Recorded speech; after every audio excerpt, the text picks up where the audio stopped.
একটিমাত্র মেয়ে হওয়া মানে পরিবারের নীরব ছায়া। সে সবার জন্য ভাববে, সবার পাশে দাঁড়াবে, কিন্তু নিজের জন্য কাউকে চাইবে না। একটিমাত্র মেয়ে হওয়া মানে পরিবারের অঘোষিত অভিভাবক হওয়া। জন্ম থেকেই তাকে দায়িত্বশীল হতে শেখানো হয়। ছোট ভাই বোনেদের আগলে রাখা, বাবা মায়ের কথা খেয়াল রাখা, সংসারের ছোটখাটো বিষয় সব কিছুতেই তার নজর সবার আগে। সে পরিবারের জন্য সব কিছু করতে প্রস্তুত, কিন্তু একা থাকতে পছন্দ করে, কারণ এই একাকিত্বের মধ্যেই যে সে নিজেকে খুঁজে পায়। সে দয়ালু, মমতাময়ী, ছোটখাটো সব কিছুতেই তার খুব রাগ হয়।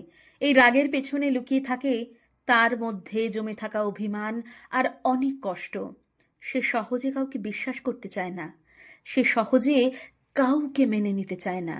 সে সবার যত্ন নেয়, সবার সমস্যার সমাধান করে, কিন্তু যখন সে নিজে বিপদে পড়ে তখন সবাই যেন ব্যস্ত হয়ে যায়।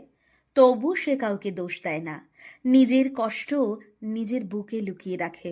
সে নিজের স্বস্তির জগতে থাকতে ভালোবাসে, সেই একই সঙ্গে সফল হতে চায়, নিজের পরিচয় নিজেই গড়তে চায়। এমন একজন হতে চায় যে কারও সাহায্যের অপেক্ষায় থাকবে না, বরং নিজের শক্তিতেই সে পথ তৈরি করবে। সে সকলকে বড্ড ভালোবাসে। সংসার টিকিয়ে রাখার জন্য বোঝাপড়াই সবচেয়ে জরুরি। এ জীবনে সে সেটা বুঝে গেছে। সকলকে আগলে রাখার জন্য তাকে কঠোর হতে হয়, কারণ সে জানে জীবন বড় কঠিন। সে কাউকে বুঝতে দেয় না, কিন্তু একান্ত কষ্টের সময় সে একলা ঘরে বসে সৃষ্টিকর্তার কাছে কান্না করে, কারণ সে জানে সবাই তাকে ভুলে গেলেও বিধাতা তার কথা ঠিকই শুনবেন। সে সকলের জন্য ভাবে, কিন্তু কেউ তার জন্য ভাবল কি না সে বিষয়ে সে পরোয়া করে না।